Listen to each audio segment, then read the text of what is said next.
Welcome back to another episode of the Cycle Podcast, the show where we cover 4 trending MLB topics in 20 minutes or less. I'm joined, as always, by my co-host, Josh, a.k.a. Kablumski. Josh, how are you doing today? What's going on, Sebas, man? Thank you for having me. Looking forward to the show. Let's talk some baseball. Without further ado, let's get right into it. Let's do it. Our first topic today is going to be covering the slew or plethora of contract extensions. I'm going to go ahead and read them off here. There are quite a few names on this list. This is not counting the Cal Rayleighs and guys who signed right before opening day. This is just a few surprising contracts that were signed very, very early in the season, which I feel like is uncharacteristic of MLB teams who tend to wait till the offseason to sign their contracts. So starting things off was Garrett Crochet with a 6-year, $170 million extension with his new team, the Red Sox, followed by Jackson Merrill, a young stud coming up who signed a 9-year, $135 million deal a year after coming off of a Rookie of the Year campaign where he came up just behind Paul Skeens for that award. Ketel Marte, one of my favorite players personally, with a 6-year, $116 million deal. Christian Campbell, young guy called up by the Red Sox this year on the opening day roster, 8-year, $16 million for the young man. Brandon Pfaadt, pitcher for the Diamondbacks, with a 5-year, $45 million deal. Surprisingly low for a guy with World Series experience, playoff experience, who's been on the roster for a few years. Then the big boy, Vladimir Guerrero Jr., inking the 14-year, $500 million deal, which is a little bit above what I expected. I expected maybe 12 for 400. This contract is going to take him into that Albert Pujols territory, playing in his age 40 season. But clearly, after missing out on the Soto, your Judges, some of the other big guys that they went after hard in recent off seasons, they said, we're not letting this happen again. We're inking our guy now. We'll worry about building around him once we've got our cornerstone piece in place. So, Josh, of these contracts, who is your favorite? Put that general manager hat on. What do we like? Because I've got one I personally am not a fan of. I'll let you start. So first of all, Vladdy said, give me my money, right? So congratulations to him. Don't like that move. But the one that I do like is Jackson Merrill. Jackson Merrill just on a slew of reasons, because number one, he's coming off, like you said, the Rookie of the Year campaign last year. Not only that, he's young, he's a left-handed bat that's going to be great in that part. But not only that, he also has tools and leaders and veterans ahead of him to kind of mold him and what San Diego wants, right? You have your Manny Machados, you have your Fernando Tatises of the world, and they're molding him to be that face, that franchise look of what they're trying to build in San Diego. And I can't ask for a better player.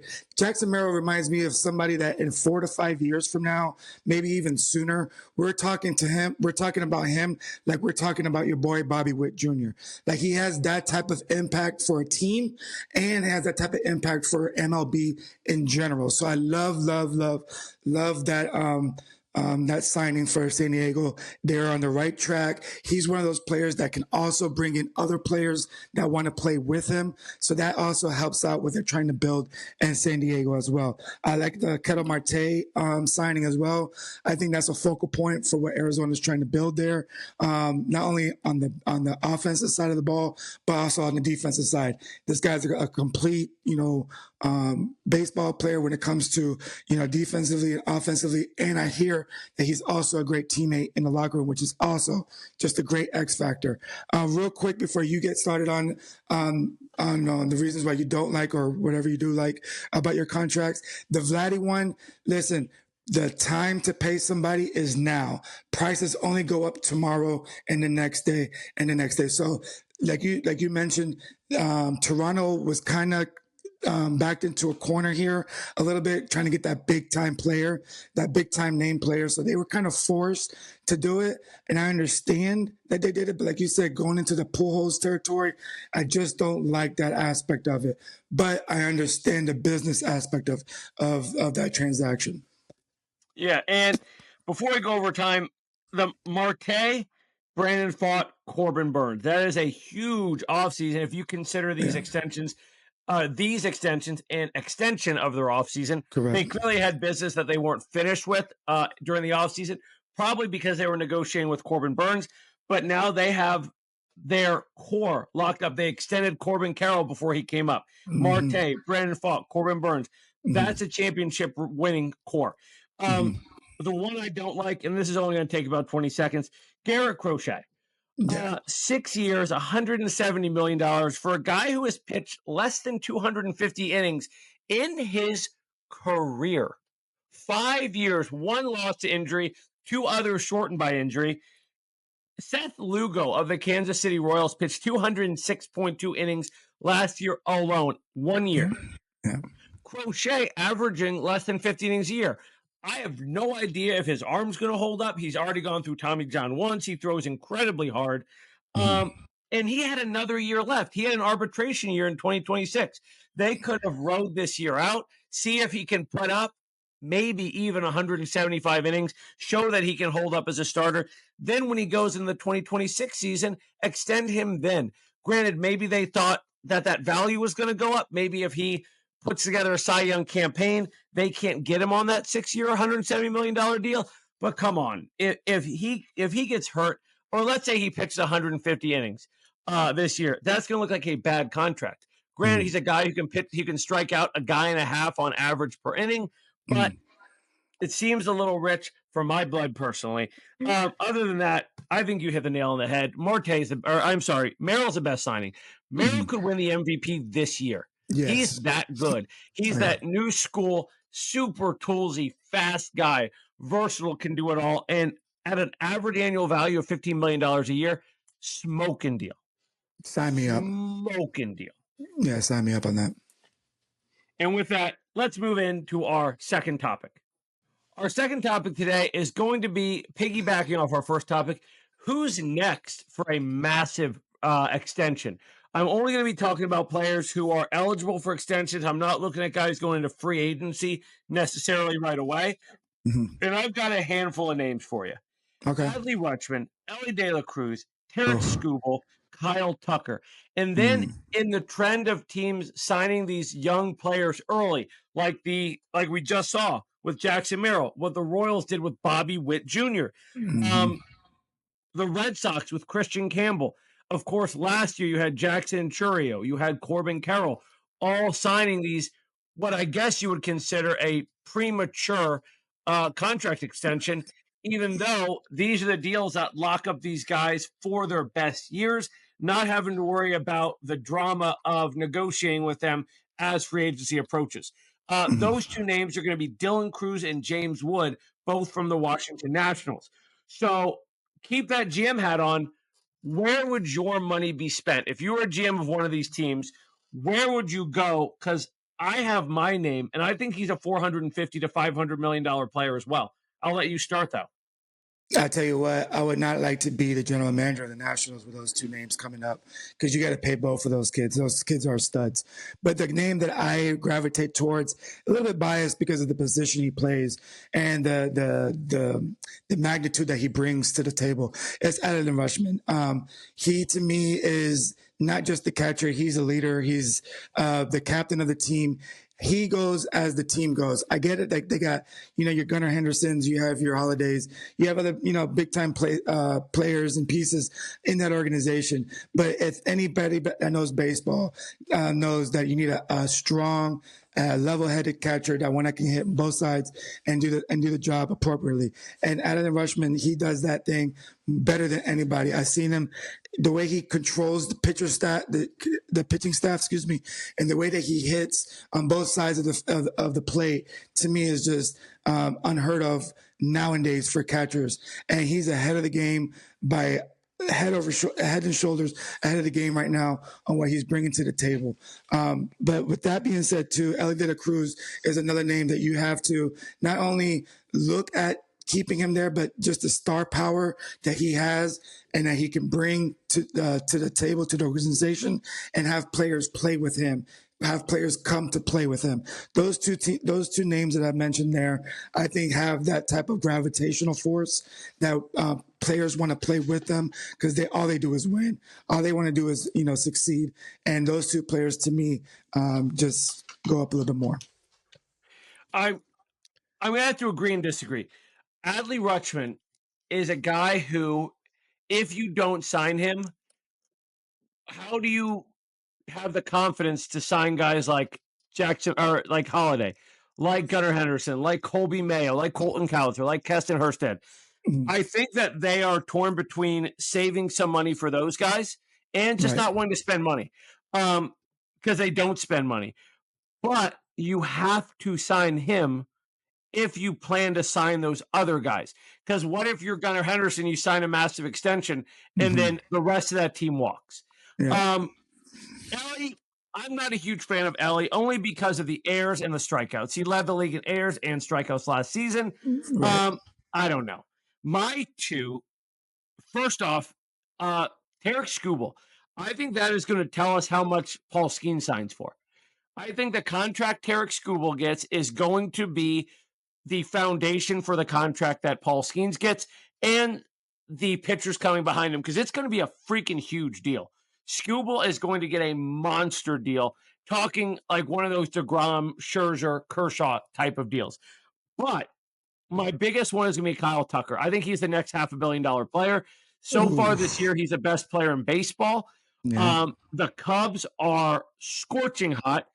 Kyle Tucker had one of the best weeks in recent opening week history. I believe 5 home runs, 18 runs scored, 15 RBIs. He's at an OPS of I think 1178.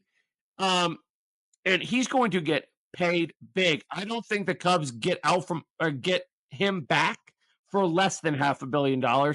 And this Vladimir Guerrero Jr. contract kind of seals that for me because Kyle Tucker, obviously as a professional athlete, thinks he deserves as much as that last guy got.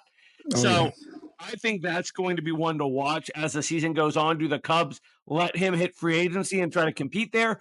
Or do they shell out maybe a little more than they're comfortable with to keep that core of Seiya Suzuki, Dansby Swanson, and Kyle Tucker together, especially with what they're lacking on that pitching staff? They know they need to make up in offense. Huge hole there. Yeah. With that, I think it's time to move on to my favorite segment. Number 3 is going to be Whatcha Watchin. Our third segment today is going to be our Whatcha Watchin segment. As we talked about last week, this is a segment for those of you who maybe tune into 1 or 2 baseball games a week or just follow your team. Perhaps your team has a day off coming up and you want to watch another fantastic game. So what I've got is the Cubs and Dodgers series coming up starting Friday. The Cubs, as we talked about in the last segment, have Kyle Tucker, one of the hottest players in baseball. Kyle Tucker, Seiya Suzuki, Dansby Swanson have been scorching hot, all 3 of them.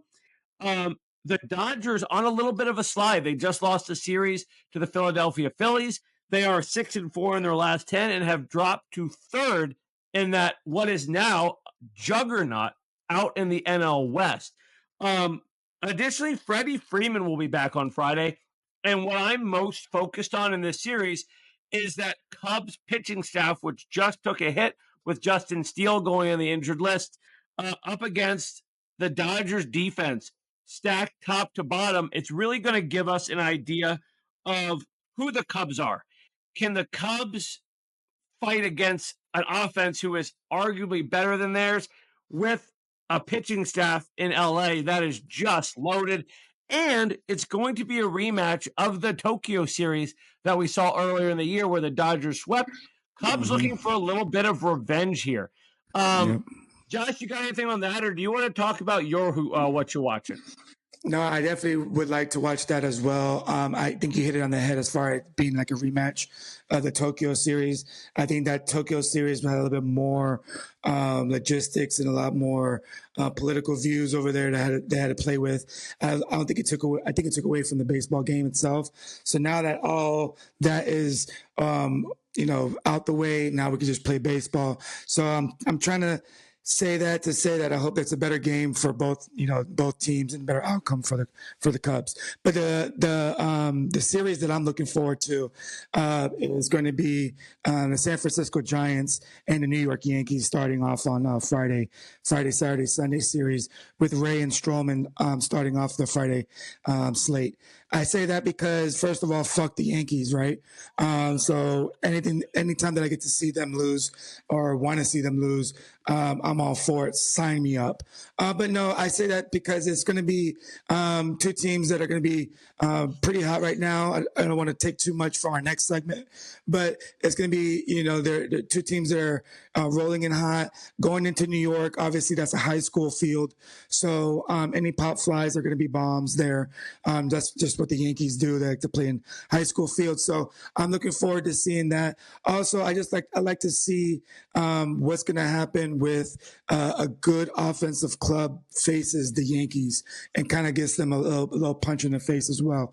I like to see how they squimish or how they retaliate with that. So anytime I get to see the Yankees go down or want to go down, I'm all for it. Fuck the Yankees. I agree on that sentiment. However, I have a feeling that the Giants are going to be exposed here. Their offense revolves around guys like Mike Yastrzemski, Jung-Hoo Lee, Heliot Ramos, Wilmer Flores. Until they prove to me that they can go in and beat a really, really good team on the road, I'm not a believer yet. Granted, you have Jordan Hicks, you got Logan Webb, two guys to anchor that rotation. But throughout the course of the season, obviously I forgot Matt Chapman. Throughout the course of the season, can these guys continue to overperform? Because nobody had them being ahead of the Dodgers at this point in the season, even so early on. I just don't know who is their like go-to guys outside of Chapman. Do we trust Wilmer Flores throughout the course of 162 games? Do we trust Patrick Bailey, Heliot Ramos, who had an outstanding year last year by his standards, but Jung-Hoo Lee coming off of injury last year, we haven't seen him play a full season in the MLB yet.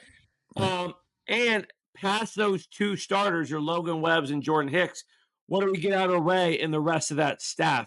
Can the bullpen hold up against a team like the Yankees who are capable of putting up 20 runs in a game, like you said, in that tiny little league field they play in? It's going to be a tough series for the Giants. And I will say this, if the Giants can win this series, I'm fully on board. I'm on the train. They're going to win the NL West. I'll buy in completely. But until I see that, I can't get with it yet. Yankees are still a far superior team to the San Francisco Giants as it stands. Yep, it's a true challenge for San Francisco, and I'm willing to stand by that, and hopefully they come out victorious. Absolutely. All right. With that, we have one final segment, so stay tuned. We're rolling right into that. Our last segment today is going to be Who's Hot, just where we talk about players or teams in particular that are on fire recently. And mine is somewhat surprising. Who would have thought that 2 weeks into the season, we would be talking about the other LA team as one of the hottest teams in baseball? The Angels have come on strong to start the season. Of course, that comes with a little bit of a caveat. Can Mike Trout stay healthy for a full season? But what I want to focus on is some of the pieces around Mike Trout. In recent years, whenever Mike Trout was out, it became, can Taylor Ward hit a home run or two in a week, maybe help them squeak out a game? Can one of their starters put together a strong enough performance to get him a win? But this season so far, we have guys like Logan O'Hoppe. We have guys like Kyron Paris putting it on and sort of becoming these complementary pieces around Mike Trout. Logan O'Hoppe with 5 home runs, 9 RBIs, and 31 plate appearances to start the season. He's batting currently .367 with an OPS of 1254. That's coming from the catcher position, a position that, stereotypically isn't where you're getting the majority of your offense. We also have Kyron Paris, 3 home runs, 6 RBIs, 9 hits, and 26 plate appearances. And I looked into Kyron Paris a little bit because he was god awful last year. I believe he was hitting like a buck 20 in his time in the majors, and then he was hitting like .080 in AAA. So one of the worst hitters in baseball. Then he went and worked out for a week with Aaron Judge's hitting coach. Completely revamped his swing. If you watch him, he went from the leg kick to more of a leg swing. He's getting underneath the ball and getting all of it. That is shown from his power. He has the ability to steal bases, plays a decent defense. He's a utility guy, can play all over the infield. And then you have your guys still like Taylor Ward, Jorge Soler, who came over the offseason, who we know can provide that offense. Obviously, their starting pitching, not great, led by Jose Soriano and Yusei Kikuchi. But then at the back end of their bullpen, they have Kenley Jansen and Ben Joyce, who a lot of you remember last year from pumping like 104, 105 out of the closer spot. So they have two back end bullpen guys to go with an improved offense, albeit a subpar starting rotation. I don't think we're still talking about the Angels come August. However, it is encouraging to see some of these pieces around Mike Trout coming on. Maybe, just maybe, if Mike Trout can stay healthy for a full season, we could see the Angels competing for a playoff spot in what is likely to be a weaker than normal American League.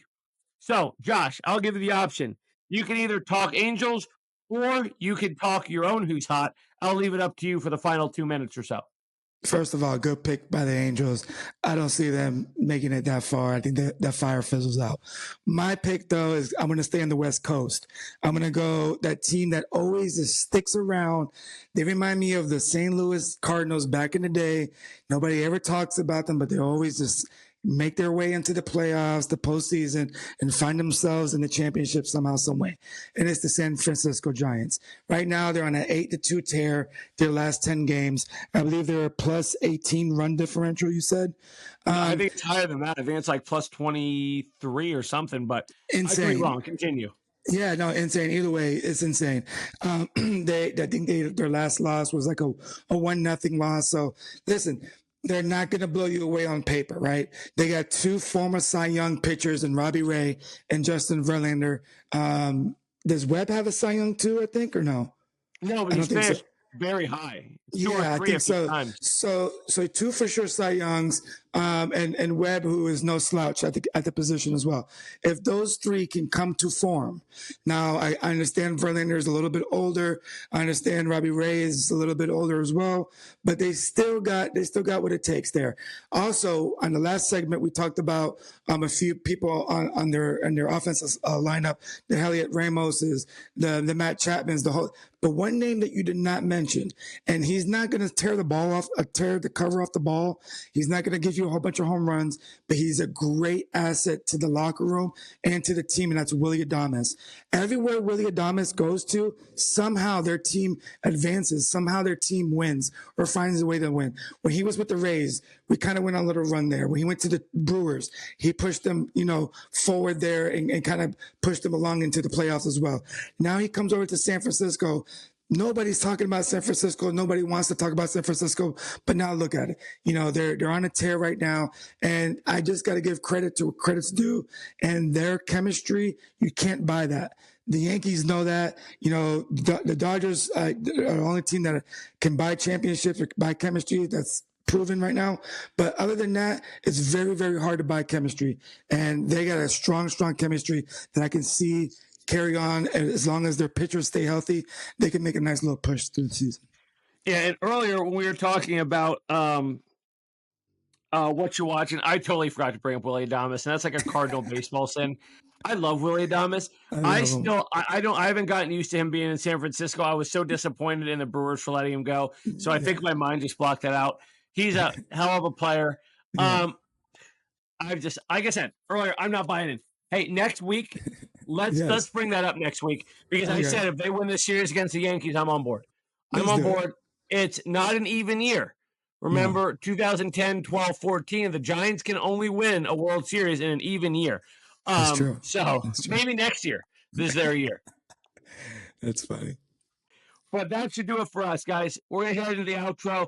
Real quick, Chris Bubich, Cy Young year incoming. Josh, did you see what he's been doing?